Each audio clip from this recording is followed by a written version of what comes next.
शाम घर से निकलते हुए पिंक जैकेट के साथ नई पैंट पहनी और पूछा, मम्मी मैं कैसी लग रही हूँ।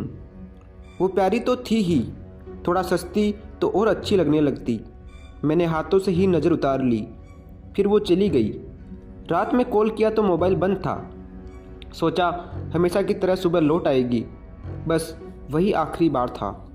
सिर पर नीली शॉल डाले ये वो माँ है जिसकी बेटी पिछले 3 दिनों से खबर बनी हुई है।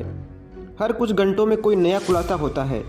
दरिंदगी, हैवानियत से लेकर इंसाफ जैसे शब्द हवा में हैप्पी न्यू ईयर की तरह तैर रहे हैं। इस सबके बीच 38 साल की वो माँ गुम हो चुकी है, जिसने अभी अभी 20 साल की बिटिया खोई है।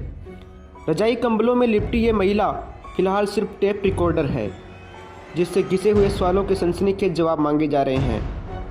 लगभग 70 घंटों की थकान उनकी आंखों से ज़्यादा आवाज़ में सुनाई पड़ती है। माइक लगाने से पहले ही वे बुदबुदाने लगती है, किडनी, बच्ची, इंसाफ। मैं कंबल में छिपे उनके हाथ टटोलता हूँ। धीरे धीरे वो पिघलने लगती है। माँ कहती है 6 भाई बहनों में दूसरे नंबर की थी वो। हम उसे भट्टो बुलाते थे। बड़ी बड़ी आंखें थी उसकी, बिल्कुल पिता की तरह। हंसती तो हंसते ही जाती, खेलती तो दिन भर खेले ही जाए। काम शुरू किया तो काम ही करने लगी। सारा घर किसी आदमी की तरह संभाल लिया। जुनूनी थी मेरी बच्ची, कहते हुए माँ की आवाज़ भर आती है। गरम गरम आंसू आँखों की कोर तक पहुँच अटक जाते हैं। माँ आगे बताती है कि उसे चटर मटर खाने का बहुत शौक़ था। हर हफ्ते बोलती, मम्मी चिकन बनाओ। कभी खुद ही किचन में भिड़ जाती थी। उसके हाथ में मुझसे ज़्यादा स्वाद था। शौकीन थी तो शौक़ पूरा करना भी आता था। सजने का शौक़ था तो दूसरों से कुछ नहीं मांगा। खुद कमाती, अपने लिए भी लाती और बाकी भाई बहनों के लिए भी। इसी नए साल पर मेरे लिए 2 गर्म सूट और भाइयों के लिए नए कपड़े भी लाई थी। सब धरे के धरे रह गए। दिल्ली की हाड़ कपाऊ सर्दी का असर हो या शायद उदासी का, लेकिन माँ की आवाज़ में दुख जम गया लगता है। वो धीरे धीरे बोल रही है। वह मुश्किल 5 मिनट की बात के बीच 10 बार कोई न कोई आ चुका था। मुझे फिर तबीयत के हवाले से जल्दी करने को कहा जाता है। छोटे से कमरे में भीड़ बढ़ रही थी। जब उनसे सवाल पूछा गया कि आखिरी बार गले कब लगाया, तो माँ ने कहा, देर तक चुप्पी के बाद आवाज़ आती है, याद नहीं। बच्चे बड़े हो जाते हैं तो गले कहाँ लगते हैं, वो अपनी ही धुन में रहते हैं।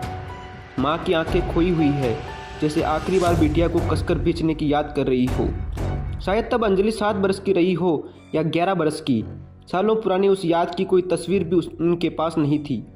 मैं उन्हें कंबल उड़ाते हुए एक सवाल और करता हूँ, घर का गुजारा कैसे चलता है, पैसे वगैरह? मृतका की माँ की कम उम्र में ही दोनों किडनियाँ खराब हो चुकी थी।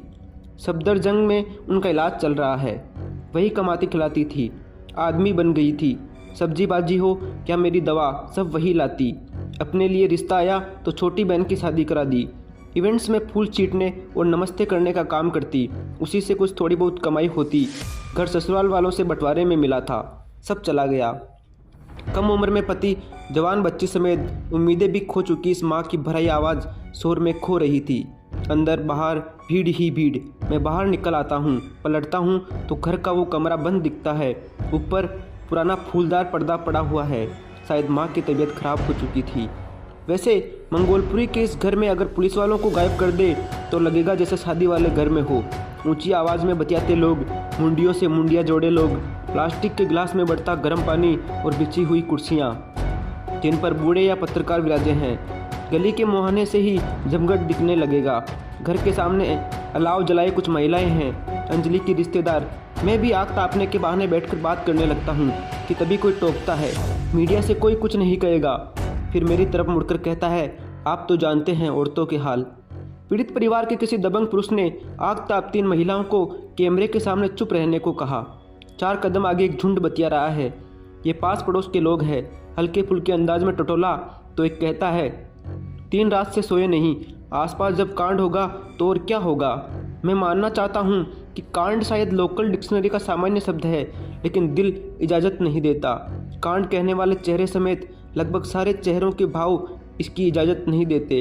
हिट एंड रन का मामला भी कांड बन सकता है अगर उसमें लड़की शामिल हो, वो भी जवान, 30 पर काम करने वाली।